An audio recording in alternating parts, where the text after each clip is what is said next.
Bismillahirrahmanirrahim. Assalamualaikum warahmatullahi wabarakatuh. Alhamdulillahi wahdah. Wassalatu wassalamu ala rasulillah. Amma ba'd. Rabbi shrah li sadri wa yassir li amri wahlul 'uqdatam min lisani yafqahu qawli.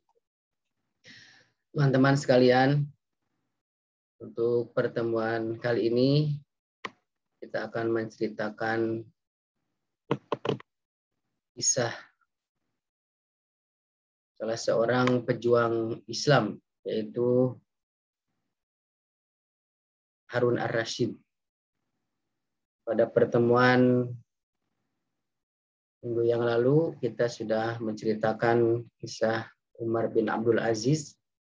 Sekarang insya Allah kita akan menceritakan pejuang Islam yang lainnya, yaitu Harun ar-Rasyid.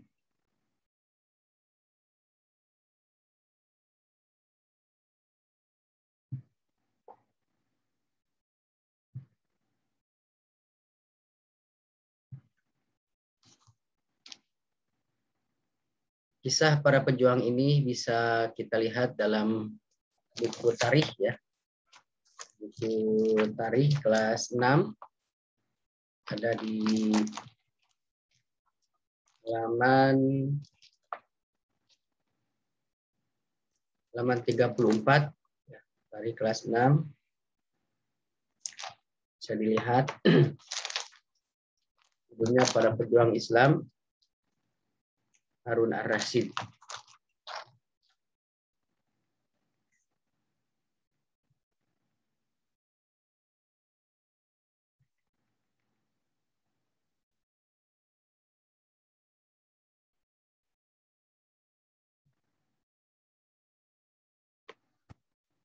Ya, tujuan dari pembelajaran ini yang pertama menjelaskan nasab Harun ar-Rasyid.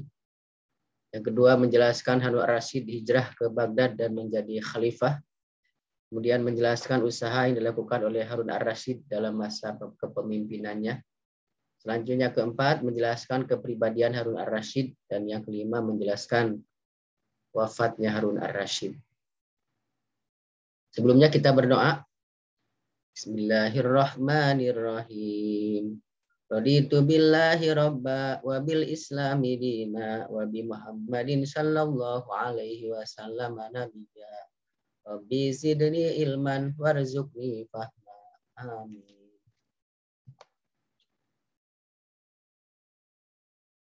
Baiklah teman-teman sekalian, nasab Harun ar-Rasyid. Harun ar-Rasyid adalah salah satu khalifah dari Bani Abbasiyah yang terbaik. Beliau merupakan anak dari Khalifah Muhammad al-Mahdi yang dilahirkan di kota Rai tahun 148 Hijriah di daerah Khurasan. Harun ar-Rasyid mendapatkan pendidikan yang baik dari ayahnya sejak kecil. Ia mempunyai guru bernama Al-Kisai, seorang ahli Al-Quran dan bahasa Arab. Harun ar-Rasyid hijrah dan menjadi khalifah. Pada tahun 158 Hijriah, Muhammad al-Mahdi, ayahnya Harun ar-Rasyid, menjadi khalifah menggantikan Khalifah al-Mansur. Harun ar-Rasyid hijrah ke Baghdad. Di Baghdad, Harun ar-Rasyid belajar dengan para ulama Kufah seperti Abu Yusuf dan Muhammad al-Hasan. Semangatnya dalam menuntut ilmu membuatnya ahli dalam ilmu agama dan bahasa. Pada tahun 170 Hijriah di usianya yang ke-32, Harun ar-Rasyid menjabat sebagai khalifah, menggantikan saudaranya Musa al-Hadi selama 23 tahun, yaitu dari 170 sampai 193 Hijriah. Masa pemerintahan Harun ar-Rasyid menjadi masa keemasan pemerintahan Bani Abbasiyah dan ditakuti oleh pasukan Romawi, sehingga mereka memberikan upeti atau pajak ya, kepada pemerintahan Bani Abbasiyah yang dipimpin saat itu oleh Harun ar-Rasyid. Usaha Harun ar-Rasyid dalam masa pemerintahannya. Yang pertama, perubahan sistem pemerintahan. Ya, ini mencopot jabatan Perdana Menteri karena berkhianat, mementingkan keluarganya, dan zalim.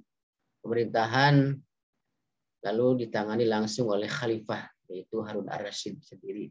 Kemudian yang kedua, perhatian khusus pada bidang militer, yakni membangun gudang persenjataan, mengubarkan semangat dakwah dan jihad di dalam hati penduduk dan pejuang muslim, sehingga banyak menguasai benteng Bizantium, Roma. Kemudian yang ketiga, peningkatan kehidupan ekonomi masyarakat, yaitu diantaranya menyusun buku berisi aturan ekonomi Islam yang dikarang oleh seorang ulama bernama Abu Yusuf, kemudian meningkatkan gaji pegawai dan memberikan santunan kepada masyarakat kurang mampu. Selanjutnya membangun jembatan untuk melancarkan transportasi dan membangun rumah sakit. Selanjutnya yang keempat, mendukung perkembangan ilmu pengetahuan. Di antaranya yaitu membangun sekolah-sekolah, kemudian membangun perpustakaan.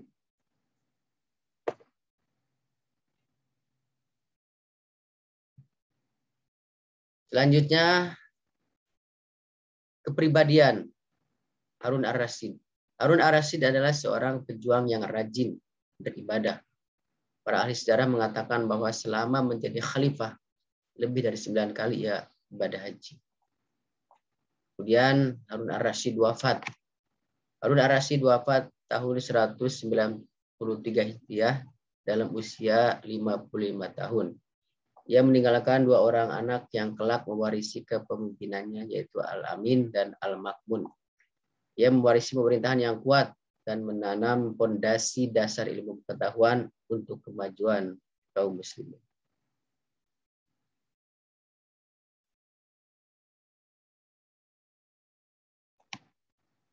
Itulah teman-teman sekalian pelajaran PAI hari ini, yaitu pelajaran tarikh atau sejarah Islam tentang pejuang Islam yang bernama Harun ar-Rasyid.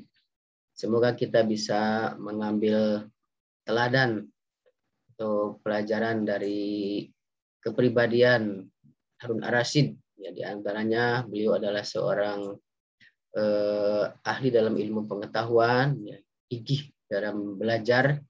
Kemudian juga beliau seorang pejuang yang memang sangat perhatian terhadap perkembangan Islam, hingga dalam pemerintahan Harun ar-Rasyid, ya, saat beliau menjabat sebagai khalifah, Bani Abbasiyah mencapai masa keemasan yang ditakuti oleh Romawi, ya, yang notabene saat itu adalah musuh, ya, mereka orang-orang kafir saja takut kepada pemerintah Bani Abbasiyah dan mereka mau memberikan semacam upeti atau pajak.